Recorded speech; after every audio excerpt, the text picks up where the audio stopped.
And I still believe that a lot of us here don't really understand politics. We think we do, but we don't.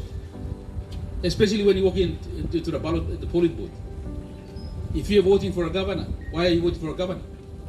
What's the role and purpose of a governor? So can anybody answer that? What's my role as a governor? What do you expect from me as a governor? Okay, as a governor, you vote me to run the province. It was in the video. A lawmaker, legislator. And I run the province, but I am also a legislator. I'm a lawmaker. Why do you vote an open member? What's the role and purpose of an open member? You tell me. Loud, I can't hear. What's the role of an open member? What is his job? You political science students, you should know. The three arms of government. Name the three arms of government. The legislative house, the judiciary, and the executive arm of government. Who comprises of the executive arm of government? Who make it up? Huh? Who makes up the legislative council? Governors? Do any governors sit in any seat? No. Right. It's made up of open members. Prime Minister's open member, Deputy Prime Minister's open member, all state ministers are open members. They run the executive government. Me as a governor, I'm a backbencher. I sit in the back. Open members are not put in to run districts. That's the role of the governor. Open members' job is to run a country. That's why they make up the executive government, and that's why they're state ministers, and that's why they're prime ministers, and that's why they're deputy prime ministers. So you see, our people still think that we are voting in an open member to run the district.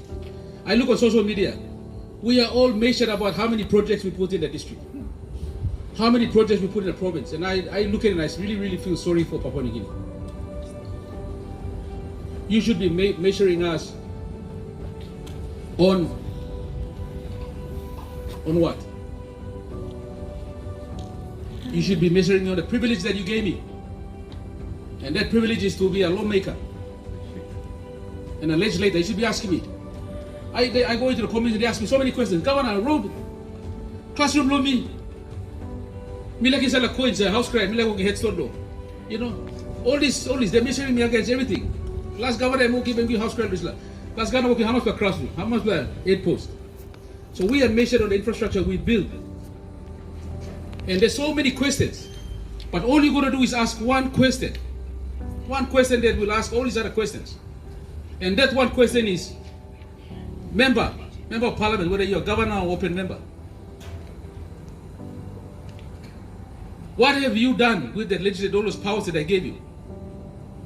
And what have you done in utilizing that power in lawmaking, which every member of parliament enjoys, and that is a private member's bill? As lawmakers, even though I'm a backbencher as a governor, I can still use that privilege to change laws and amend laws. Even the open members who don't comprise of the National Executive Council, they still have that power to utilize the private member's bill to actually amend and change laws. You see? But no, our people are measuring against the classroom, the road. That's the job of the provincial administrator. My responsibility as a governor ends at the assembly. So from the functional grants that come from planning that you see in the budget books and comes out in the paper, I got no say on that because that's planned, that's budgeted, and it just comes down and the administrator uses it to run the province, administration in the province. I only have a say on the internal revenue. That's why I say if I could pack up and I go around looking for extra money to the side because that's the only money I can use to do things. Plus the PSIP that I'm getting. So our people go to ask is, there's one question. What are you doing with the privilege I gave you? To improve my life for the better. And you'll find out that a lot of us haven't done anything. So this is Kakablo thinking. And when you're going and talking to our communities and you're doing awareness in the communities and the people, you need to understand these things. And that's why in the education department now, we are now introducing a new curriculum into our education system. Not to be used nationwide, no, just for Central. And I've been pushing to change the curriculum and introduce a new subject called political history. And when we're building our new assembly at Konedobu, we are going to build a museum in there, aligned with the National Museum. That's why we call it a museum. And we're going to build a little lecture theater in there.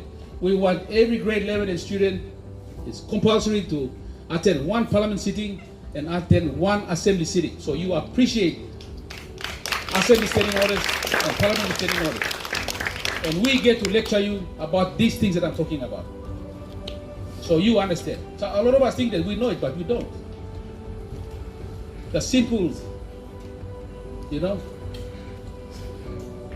the simple, what's the word? Responsibilities that we have as members of parliament. So that's just to give you some, some ideas on and some thoughts on what we're doing. We want to be serious about what we're doing. Mrs. Sinkin Menke came and made a point here, and it's important. We need to start taking life seriously now. The world is changing all the time. It's changing at a very, very fast rate. And if you aren't prepared and if you're not keeping up, you're going to be left behind. We've been left behind for 40 years. We are struggling, trying to catch up. A lot of provinces have gone ahead. Central is still struggling. I feel like I'm still in a deep hole. I'm trying to get out and they're still shoving me down into the hole. And that's the struggle we're having. But the more they shove me down in the hole, the more I want to get out of the hole. So my term is up. The fiber is up. I think I've done my share of work. I can still go out and have a good night's sleep. So what I'm doing now today, like I said, yesterday I was in Moale, tidying up. Today we landed this morning from Ley, went straight down to Kairuku, did a few rounds around the Yule Island, finished off some more commitments there, and then came back again. So tomorrow we've got a very busy program again. But what I'm doing is tidying up. I want to tidy up, do my acquittals, and then go into the elections. So my style of leadership that I put in was not about winning an election. It's about doing the right thing.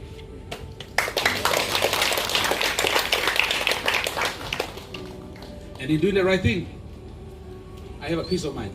I know that, whatever happens, I'm okay. I'm happy with it. I'm happy with whichever way it goes.